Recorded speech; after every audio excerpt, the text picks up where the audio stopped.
the ongoing financial dispute between disgraced former pastor Robert Morris and Gateway Church. And folks, this story has everything: millions of dollars, SA allegations, and now a battle over who gets to decide the outcome. Just last Thursday, we got some major developments in this case, and I have to say, the chances of a peaceful resolution are looking pretty slim. For those just catching up, here's what you need to know. Robert Morris was one of the most influential megachurch pastors in America, founding Gateway Church in the Dallas area and building it into a massive operation. But in June 2024, everything came crashing down when allegations resurfaced that Morris had SA'd a 12-year-old girl back in the 1980s. Now, this wasn't new information. Morris had confessed to church leadership about what he called an inappropriate relationship years ago. But when victim Cindy Clemisher went public with her story, the full scope of what happened became clear. We're talking about the systematic SA of a child, not some moral failing between adults, as Morris had characterized it to church leadership. Morris resigned in disgrace, but here's where it gets interesting. He didn't just walk away quietly. Instead, he's now demanding over $1 million in retirement benefits from the very church he founded. And Gateway? They're saying not. Let's talk numbers because they're staggering. According to court documents, Morris claims that Gateway elders verbally promised him $800,000 per year in retirement benefits until he turned 70, and then $600,000 per year for life, for both him and his wife. But here's the kicker. Gateway says they have a written retirement agreement that tells a very different story. That document shows Morris was entitled to $170,000 per year for 20 years after retirement. Still a nice chunk of change, but nowhere near what he's claiming. And there's a crucial clause in that written agreement. If Morris was fired or resigned for violating church policies and causing harm to the church, he gets nothing. Gateway's position is crystal clear. Morris gets $0 because his actions harmed the church and violated their policies. Morris's legal team argues that he was essentially forced out, and that church leadership knew about the SA allegations for nearly 2 decades before they became public. They're claiming the church is trying to scapegoat Morris to avoid their own culpability. Here's where things get interesting. Morris is pushing for arbitration to settle this dispute, but not just any arbitration. He specifically wants what he calls a Christian arbitrator from the International Christian Concern to handle the case. Think about that for a moment. Morris wants someone from an organization that describes itself as serving persecuted Christians to oversee his attempt to get millions from his former church. The optics here are something else.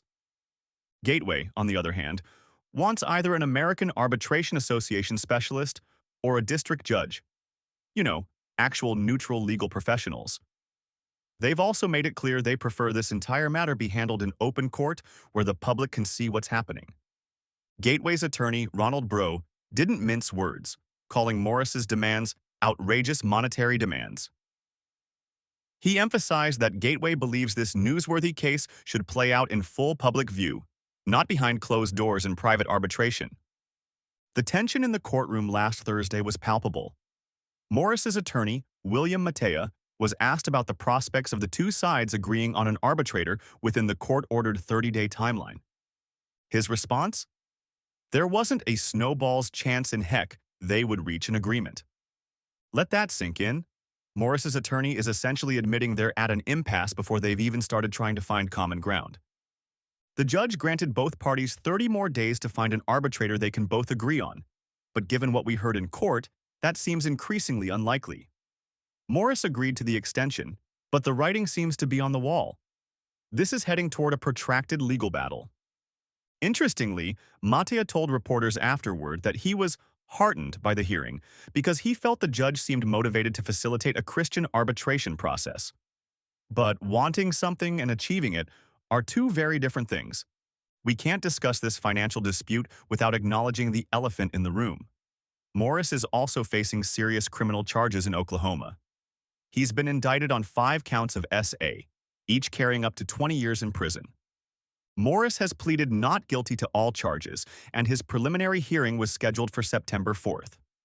The fact that he's simultaneously fighting criminal charges while demanding millions in retirement benefits creates an almost surreal legal landscape.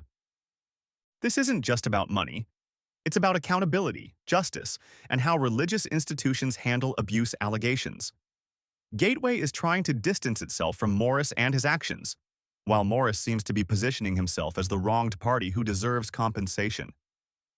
Gateway's stance throughout this process has been relatively consistent. They believe Morris violated his duties to the church and caused significant harm, therefore voiding any retirement benefit agreements. They've also been critical of Morris's approach to dispute resolution. According to court filings, Gateway claims Morris deliberately avoided mediation before jumping straight to arbitration demands. They tried mediation in late June, but it failed to produce any resolution. Gateway has stated unequivocally that they are not obligated under any agreements to pay Robert Morris a penny. That's about as clear as legal language gets. The church also seems committed to transparency, preferring open court proceedings over private arbitration. This suggests they believe the facts are on their side and want the public to see the full picture. So, is there hope for resolution? Based on everything we're seeing, I have to be honest. It looks increasingly unlikely that these parties will reach any kind of amicable agreement. Here's why. First, the financial gap is enormous.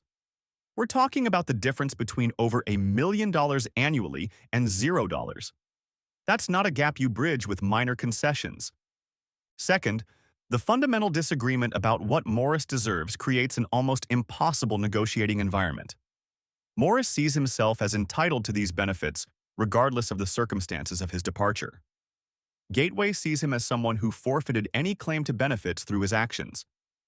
Third, the ongoing criminal case adds another layer of complexity. It's hard to imagine Gateway agreeing to pay substantial sums to someone facing felony charges for SA, especially when those charges relate to the very conduct that led to his departure.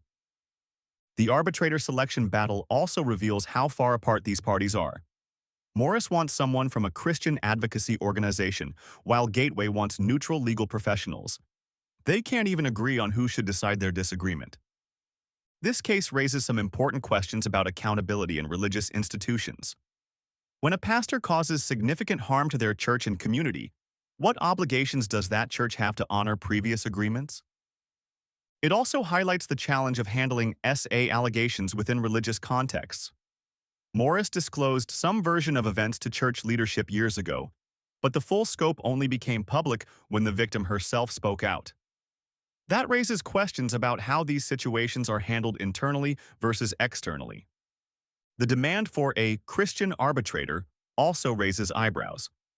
While religious arbitration has its place in some contexts, using it to resolve what are essentially employment and contract disputes involving allegations of criminal conduct seems questionable. Look, based on everything we're seeing, the prospects for a peaceful resolution here are pretty dim. The parties are too far apart on fundamental issues, the stakes are too high, and the underlying conduct is too serious. Morris seems determined to fight for what he believes he's owed, while Gateway appears equally committed to paying him nothing. With positions that are entrenched and attorneys already saying there's no chance of agreement, this looks like it's heading for a long, ugly legal battle. The real tragedy in all of this is that while lawyers battle over millions of dollars, there's a victim whose childhood was stolen and a church community that's been traumatized. Justice for SA victims shouldn't be overshadowed by financial disputes, but that's unfortunately where we find ourselves.